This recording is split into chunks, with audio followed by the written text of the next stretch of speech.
Boa noite, bom dia, boa tarde, conforme a hora à disposição e o fuso horário. Ah, Bom, temos apenas uma pessoa.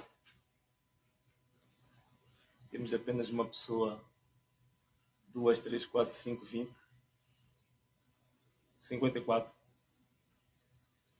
Bom, ainda estão se conectando. Hoje devíamos ter feito uma live por volta das 15 horas. Não o fizemos porque tivemos alguns problemas técnicos. Na altura, estávamos em frente à Procuradoria-Geral da República. Não o conseguimos fazer porque tivemos problemas de ordem técnica, não é? Bom, muito obrigado. Boa noite, pai. Hoje o meu retorno está muito próximo, consigo ver as mensagens. Boa noite, sim, estou a ver muita gente a cumprimentar, muito obrigado pela vossa prontidão, vocês são seguidores muito fiéis. A gente nem fez um anúncio sobre a nossa live, mas vocês, mal que nos conectamos em direto, vocês já estão aí a acompanhar. Estou a ver aqui mensagens de Angola também. Muito obrigado aos nossos irmãos de Angola, que têm sido muito assíduos a acompanhar as nossas lives, as nossas comunicações. Obrigado pessoal de Moçambique, de Rovuma ao Maputo, que seguem esta página com muita regularidade. Muita simpatia da vossa parte, eu agradeço. Agradeço também pessoal de Maputo, muita gente de Maputo, ligada por razões óbvias, né? A nossa candidatura foi da cidade de Maputo, então logicamente também que faz todo sentido que Maputo esteja a participar nessas lives com alguma frequência, né? Muito obrigado pela força que vocês dão no momento complicado, mas que exige muito de nós, muita coragem, que exige muita firmeza, exige muita integridade, muita honestidade e muita verdade acima de tudo. Este é um momento desafiante em que está-se a peneirar realmente quem que é de acordo com a verdade mais pura e quem é que vacila entre a verdade e a mentira. Infelizmente, estamos nos tempos em que a mentira quer prevalecer sobre a verdade. Estamos nos tempos em que a falsidade quer prevalecer sobre a verdade. Então, temos muitos desafios. Não são desafios políticos, não são desafios, digamos assim, éticos, desafios sociais, mas também, sobretudo, estamos a passar uma fase muito turbulenta em que os ladrões, os bandidos, os raptores, os burladores, os fraudulentos estão cada vez mais a quererem ganhar espaço, a quererem ganhar terreno para se imporem, para fazerem o seu império, o império da mentira, o império da ladroagem, o império da burla. Então, esta nossa luta, todos nós, vocês que estão aí ligados, sei que não é pela Renan, nem pelo Venâncio, que vocês estão muito empenhados. Eu sei que vocês estão empenhados porque toda a gente anda sedenta de termos um mundo verdadeiro, termos um mundo íntegro, um mundo ético, um mundo moral. Quer dizer, este aqui, vejo que toda a gente anda sedento disto. É por isso que as nossas marchas, a nossa causa, acaba atravessando os simples limites, as fronteiras do Partido Renamo. E a gente tem recebido mensagens de vários partidos, incluindo pessoas, membros até do partido que está no poder. Então isso leva-nos, de fato, a perceber que esta é uma luta de uma geração, esta é uma luta de um povo, esta é uma luta da humanidade, que é a luz sempre a combater as trevas. A luz à procura de dissipar as trevas, porque a gente vive num mundo de justiça, um mundo de verdade. Bem, estava aqui a fazer uma pequena introdução, este pequeno introito, que era justamente para ver se nós podemos alcançar um certo número de pessoas ligadas para que a gente comece com a mensagem fundamental de hoje. Como não gosto muito de ficar assim a olhar para a câmara, a fazer gestos, a fazer, digamos assim, aquelas figuras que habitualmente as pessoas que são muito calhadas com essas coisas das lives gostam de fazer.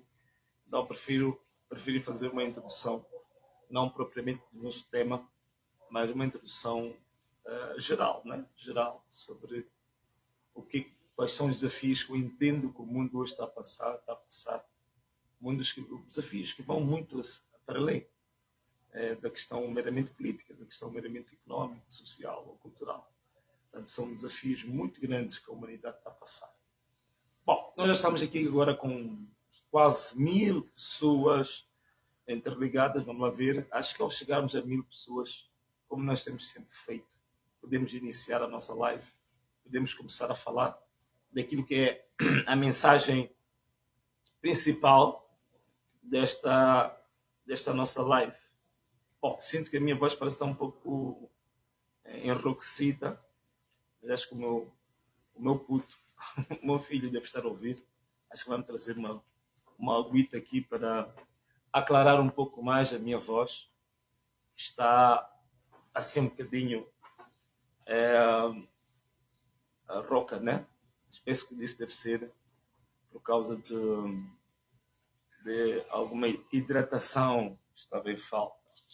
Bem, hoje trago aqui algumas notas, umas pequenas cábulas que fui fazendo. Ok, muito bem.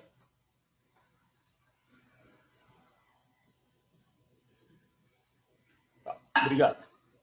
Muito bem. Então já chegamos a 1000 pessoas conectadas agora a esta hora. Estamos agora com 21 horas e 10 minutos. Hoje estamos a dia 29. Espero que não me esteja enganado. Já estamos com 21 horas e 10 minutos e vamos iniciar a nossa live. Bom, o que a nossa live tem para hoje? Primeiro, queria agradecer a Deus mais uma vez por nos suportar a nós, suportar a vocês que estão aí, e que Ele possa abençoar este nosso programa, que nós não tropecemos nem em palavras nem em atos, e que tudo seja feito para a honra e glória do nosso bom Deus. Amém. Obrigado. Olha, então iniciamos hoje para dizer o quê? Para dizer primeiro que nós tínhamos feito algumas propostas, algumas promessas, não é? Mas antes de mais, permita-me só fazer um rewind, voltar um bocadinho para trás, ok? Vamos voltar um pouco a nossa cassete, um bocadinho para trás, para o início. Então vamos começar. Primeiro queria agradecer a toda a gente que aderiu ao nosso convite, que era para participar na terça-feira, na nossa mega concentração no Mercado de Espamanite. Foi um sucesso. Estava tudo abarrotado de gente. Foi muito complicado a gente se movimentar no Espamanite. E foi muito mais difícil, depois do discurso, a gente poder sair do Espamanite. Mas isso eu dou graças a Deus primeiro e agradeço profundamente a toda a gente de boa fé, que sem ser mobilizada com comida, nem com camisetas, nem com dinheiro, nem com transporte. As pessoas transportavam-se com os seus próprios meios, usavam os seus próprios recursos para ir até o Espamanite, e estava muita gente. Portanto, foi uma adesão estrondosa, algo realmente para glorificar cada vez mais a Deus.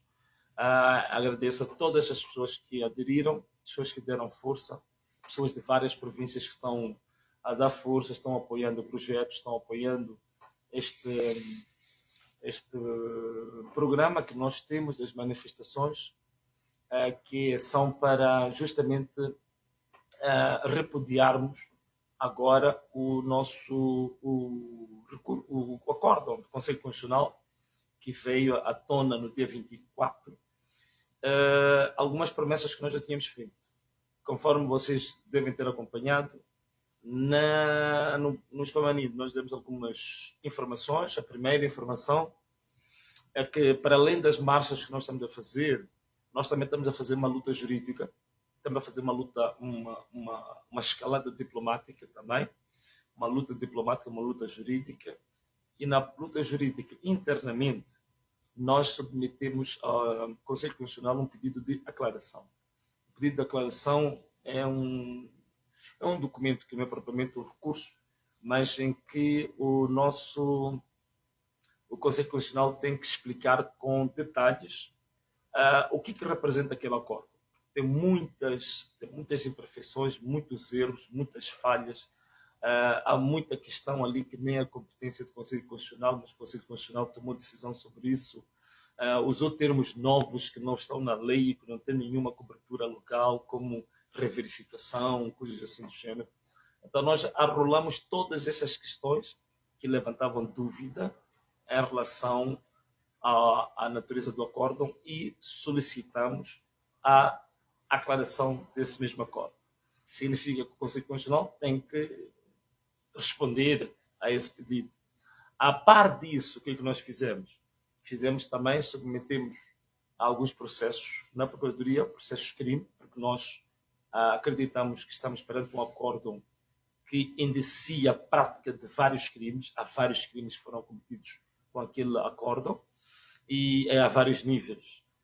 E a par disso, como vocês sabem, todas as eleições que nós temos em Moçambique, há uma sempre atuação abusiva da Polícia da República de Moçambique, sempre envolvendo a polícia para violentar membros da oposição, tirar a vida de pessoas inocentes. Isso aconteceu bastante antes, durante e depois dessas eleições, e nós decidimos que é preciso pôr um ponto final nisso. Por isso que submetemos uma queixa-crime contra o comandante-geral da polícia, o Bernardino Rafael. Também submetemos uma queixa-crime contra a televisão, que é usada como meio de propaganda do Partido Frelimo para cometer todos os seus atropelos à lei, para violar a lei e depois para manipular a mente dos moçambicanos. E uma das manipulações que tentaram fazer, conforme já tínhamos falado, foi no dia 12, antes das comissões distritais de eleições, o STAI distrital de eleições, concluírem o apuramento intermédio, a TVM já estava a passar resultados que não se sabe onde foram arranjados aqueles resultados. Resultados falsificados, manipulados, adulterados, e a dar vitória a um partido que estava a perder copiosamente. Quer dizer, incrível. Então a TVM sempre fez isto, muito manipuladora da informação, e realmente mostra a vergonha em que o nosso país se encontra. Normalmente, nos países onde a lei funciona como deve ser, os órgãos de comunicação social mais confiáveis são os órgãos públicos. Porque os órgãos públicos, como eles vivem do orçamento público, vivem dos impostos da população, da comunidade, eles têm maior responsabilidade em matéria de passar informação responsável, passar informação isenta e imparcial e, acima de tudo, servirem como meios de instrução, de disciplina, de educação, de informação, né? São órgãos que visam muito a questão do civismo, do patriotismo, da educação. Então, essa que é a natureza de um órgão público. Agora, em Moçambique é o contrário. Aqui em Moçambique é o contrário. Os órgãos públicos tornaram-se órgãos de propaganda política do partido no poder. Tornaram-se órgãos de manipulação da informação. Tornaram-se órgãos que são defensores oficiosos de toda a máfia que se instalou aqui neste país. Todo o gangsterismo do Estado encontra defensores, encontra, digamos assim, proteção dentro dos órgãos públicos. Quer dizer, isto realmente mostra que o nosso país, de fato, está de mal a pior. Quer dizer, estamos realmente na beira de entrar no precipício. Então, por essa via, nós abrimos um processo de crime contra a TVE. Também, como havíamos prometido, hoje, pela volta das 15 horas, estivemos na Procuradoria e submetemos uma queixa-crime contra os juízes, os 7 juízes do Conselho Constitucional. Conforme já explicámos isto várias vezes, esses 7 juízes cometeram vários crimes. E entre esses crimes, um deles está mais do que provado hoje, que é o crime de usurpação de funções, quer dizer, de competências. Usurparam competências, são competências da Assembleia da República. Fiquei satisfeito em ouvir o venerando juiz do Tribunal Supremo, o Nhatitima, a dizer exatamente aquilo que nós já tínhamos defendido, que anular as sentenças dos tribunais judiciais é competência da Assembleia da República. Quer dizer, a Assembleia da República é que pode retirar competências de um tribunal. O tribunal tem competências conferidas por lei. Então não pode ser o Conselho Constitucional a determinar qual é e qual é que não é a competência do tribunal. E não pode também dizer que a competência exercida por um tribunal é exclusiva do Conselho Constitucional. Quer dizer, como se o Conselho Constitucional estivesse numa competição com os próprios tribunais. Os tribunais são órgão de soberania. Portanto, não pode o Conselho Constitucional usurpar poderes que são exclusivamente do Poder Legislativo. Porque a anulação de uma sentença, nos moldes em que o Conselho Constitucional o fez, significa quase que revogar a lei. Quem pode revogar, rever uma lei é exclusivamente a Assembleia da República, não é competência do Conselho Constitucional. Portanto, este é o primeiro aspecto. O segundo aspecto é que o Conselho Constitucional também fez uma coisa muito grave, que foi alterar resultados. Portanto, começou a transferir votos de um partido para o outro. Isto não é competência do Conselho Constitucional. O Conselho Constitucional pode anular uma eleição, como fez em Chopa, como fez, por exemplo, em Marrocomeu, como fez em várias mesas na Cala Porto, em Milange, mas não pode, de forma nenhuma, alterar resultados. Não pode, de forma nenhuma, fazer recontagem. Não pode, de forma nenhuma, entrar na parte operativa, parte administrativa, da gestão dos números, dos votos. Isso não é papel do Conselho Constitucional. Não é. Portanto, isso significa que se alterou resultados, por outras palavras, é falsificação de resultados. Então, o crime de falsificação de resultados foi cometido pelos juízes do Conselho Constitucional. Portanto, tiveram uma conduta muito negativa. Logo um órgão que era a reserva, a última reserva sob o ponto de vista, digamos assim, de recurso, é vergonhoso quando esse órgão, por si só, é o primeiro a cometer crimes desta natureza. Portanto, nós não podemos deixar isto passar e submetemos uma queixa, uma participação criminal contra os 7 juízes do Conselho Constitucional.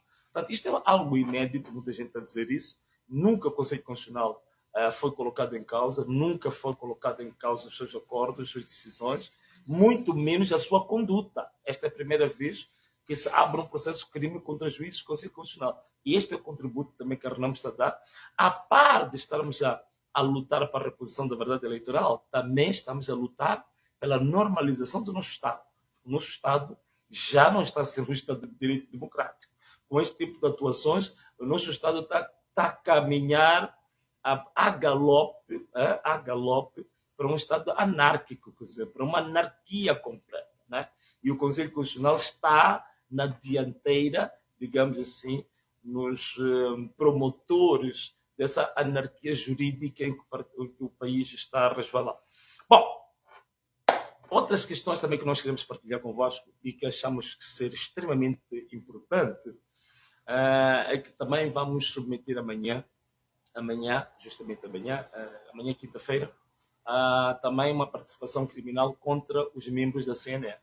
Portanto, os membros da CNE, a começar pelo Dom Carlos Madsim, né, o homem vestido de roupas sagradas, mas que o seu interior são mentiras, os vice-presidentes e todos os outros vogais. Portanto, nós vamos arrolá-los, vamos ter uma participação criminal contra todos eles.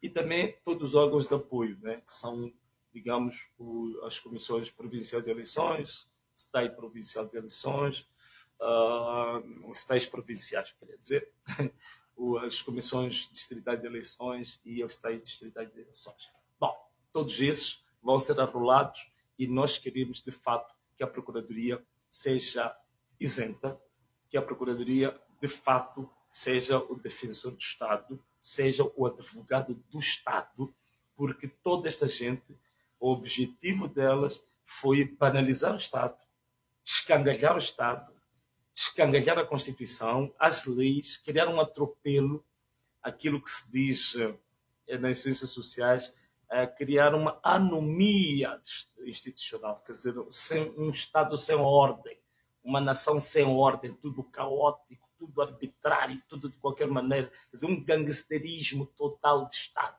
Então, para tal, é preciso que a Procuradoria-Geral da República coloque um travão nisto, não é? E, para terminar, estamos muito satisfeitos com o debate que está a decorrer nas redes sociais relativamente à irrecorribilidade. É assim que se diz. É irrecorrível, não é? É irrecorribilidade dos acordos do Conselho Constitucional. E há quem defende que não há nada a fazer, o Conselho Constitucional decidiu, já não há nada que possa alterar, porque as decisões são irrecorríveis. Portanto, há irrecorribilidade das decisões do Conselho Constitucional. Bom, nós queríamos apresentar aqui algumas coisas de forma simples, não é? De forma simples, para toda a gente perceber porque que o legislador colocou essa palavra de irrecorribilidade dos atos do Conselho Constitucional. Simples. É preciso entender que todos os órgãos, todas as decisões, todos os órgãos de soberania em Moçambique, por lei e pela Constituição, estão sujeitas à revisão. Não é? Por exemplo, a Assembleia da República, de que eu faço parte, nós podemos aprovar uma lei, mas se houver, digamos assim, fatos supervenientes, isto é, fatos que surjam depois da aprovação da lei que justifiquem revisitarmos a lei para adequá-la a novos fatos, nós podemos fazer a revisão da lei. Isso pode ser feito e os atos da Assembleia da República estão sujeitos à revisão. Os atos do governo também estão sujeitos à revisão. Os atos, por exemplo, do Tribunal Administrativo também estão sujeitos à revisão.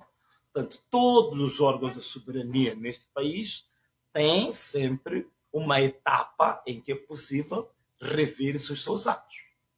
Então, vamos lá ver uma coisa.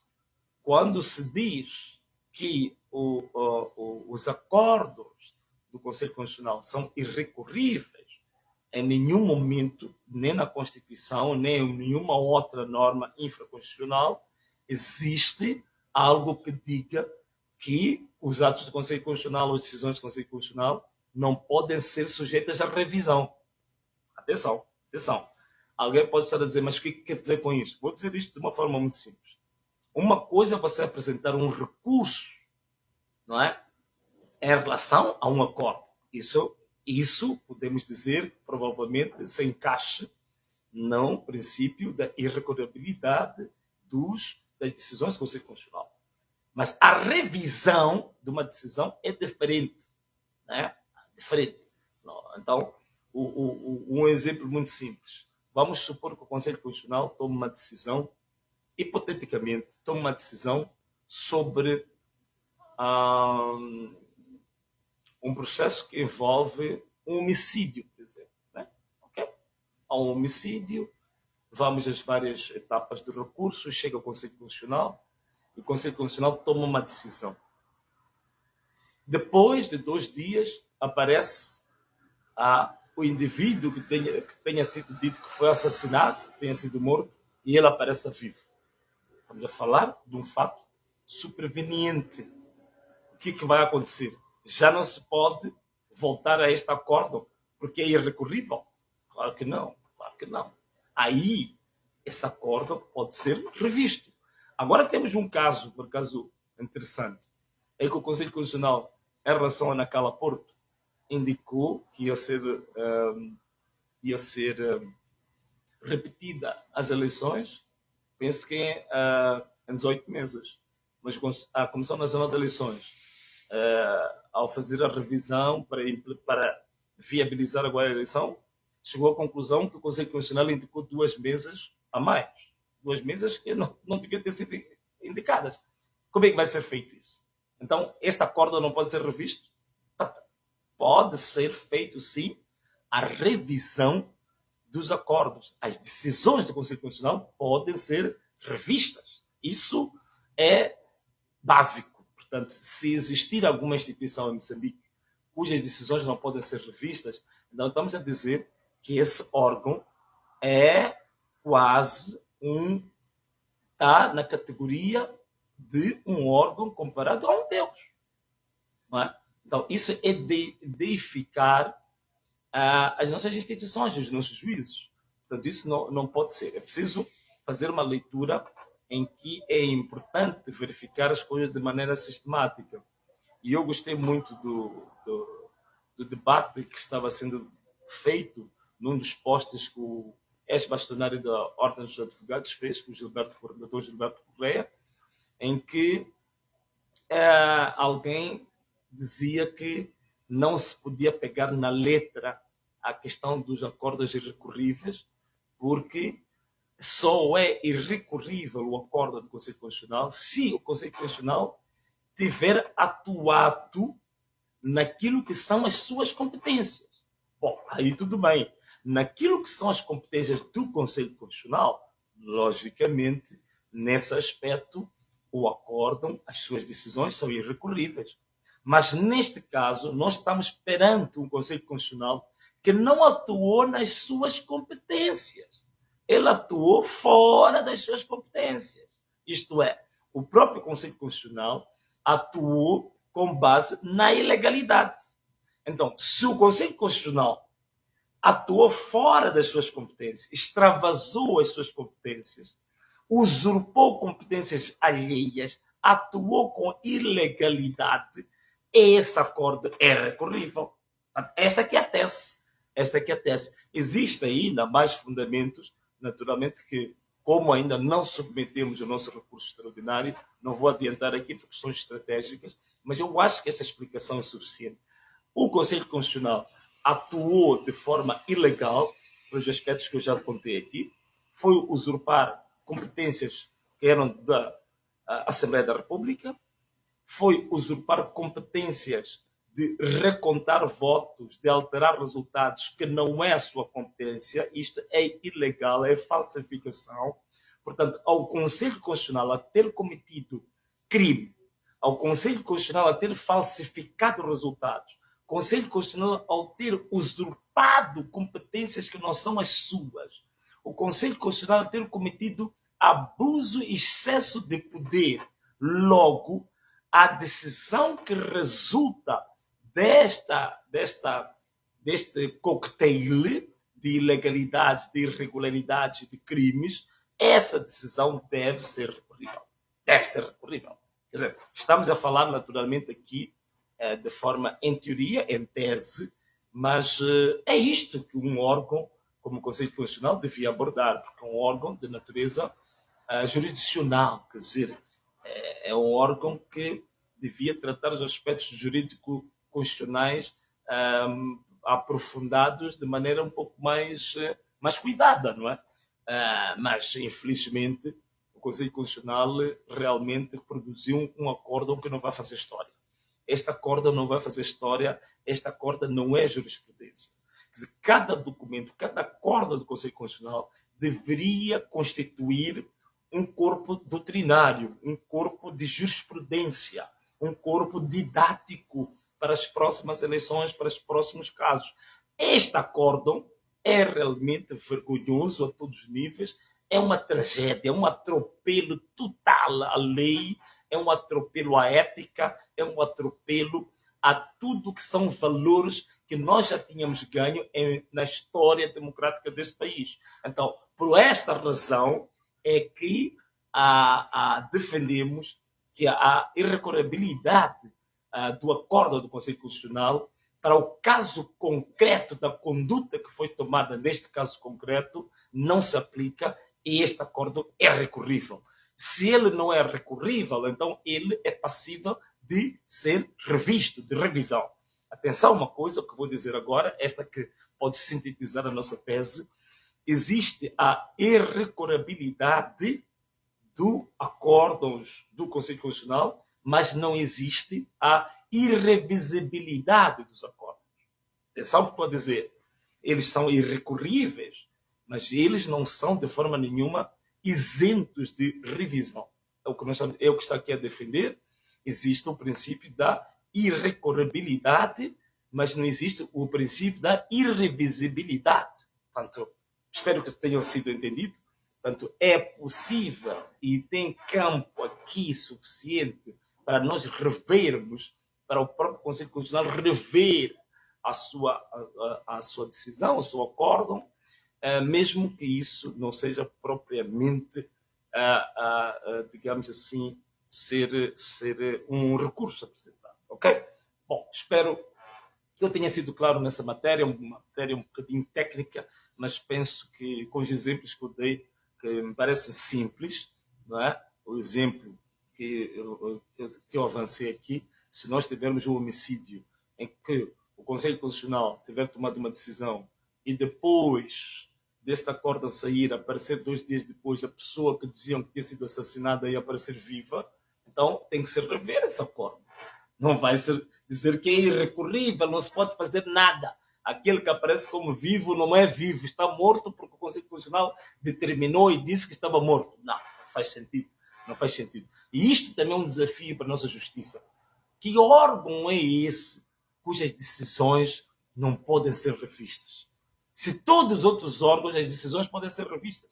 Todos os outros órgãos, todos. Não existe nenhum órgão aqui de soberania em Moçambique cujas decisões não estão sujeitas à revisão. Então, que órgão é este, que é o Conselho Constitucional, que as decisões tomadas não podem ser revistas? Que órgão é este, que é um panteão de deuses? Não existe isto. Que órgão é este, que os 7 juízes é como se fossem 7 deuses ali? Não é possível. Não é? Não são deuses, tanto mais mostrando que são tão falíveis que cometeram crimes, que cometeram irregularidades, cometeram aqui atropelos gritantes à lei, atropelaram tudo menos alguma coisa. E como dizia, e disse muito bem, ouvi hoje uma entrevista do Mia Couto, ele dizia que as decisões que foram tomadas pelo Conselho Constitucional foram decisões partidarizadas, quer dizer, agora está mais do que claro. Aquilo foi uma encomenda partidária, não foi um documento jurídico, foi um documento político, foi um documento de negociações vergonhosas, foi um documento que envergonha a nossa jurisprudência em Moçambique e não vai fazer história. Vão ser recordados estes 7 juízes na posteridade, no futuro, mas como aqueles que envergonharam a ciência do direito. Então, bom, eram essas as questões que nós queríamos partilhar convosco na live de hoje, mas também eu tinha aqui umas cábulas, que nem sei, acho que não foi preciso mais falar sobre isto. Penso que abordei tudo o que tinha que abordar. Então, o que temos mais para antes de nós fecharmos a nossa live? Bem, antes de nós fecharmos a nossa live, o que nós temos? Nós temos, deixa-me só beber um pouco de água.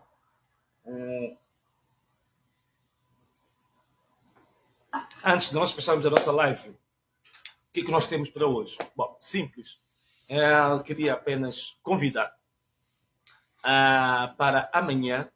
Nós vamos ter mais uma marcha, vamos ter uma concentração, e desta vez a nossa concentração vai ser no na delegação política da cidade de Maputo da Renão, que é na Avenida Emília da Uce, mesmo ao lado dos TPE. Então nós estaremos lá concentrados a partir das 9h30 e vamos ter vamos trocar algumas impressões e vamos partir às 10h30 para um percurso um pouco curto, não muito longo, e já começamos com a segunda etapa da luta, que, como vocês sabem, a Comissão Política da Renão, na pessoa do presidente da Renão, exortou a todo o povo moçambicano para continuar com as manifestações, continuar com as marchas, repudiando os resultados anunciados pelo Conselho Constitucional, que eu posso chamar de Conselho Inconstitucional. Então, nós amanhã vamos fazer a nossa segunda marcha após o anúncio dos resultados pelo Conselho Constitucional. Portanto, amanhã, mais uma vez, queria convidar a você que está aí em casa para se juntar a nós na delegação política da cidade de Maputo, na Emília da Uce, ao lado dos TPE. Nós dissemos uma coisa outro dia: venha tu, mas não venha só. Venha com pelo menos 10 pessoas, 10 amigos, 10 parentes, traga 10 pessoas consigo e não te esqueças sempre da sua garrafinha d'água, porque agora temos muito calor aqui na cidade de Maputo, então traga a sua garrafinha d'água para hidratar o seu corpo e podermos marchar com saúde, com segurança, de forma firme.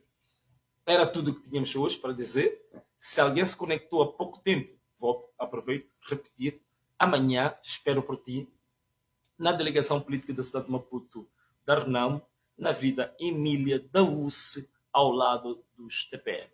Para vocês, os machos que estão a assistir à nossa live, como sempre faço, um grande abraço para todos vocês, as nossas irmãs, as nossas mães, as nossas tias, um forte beijo e até a próxima. Tchau!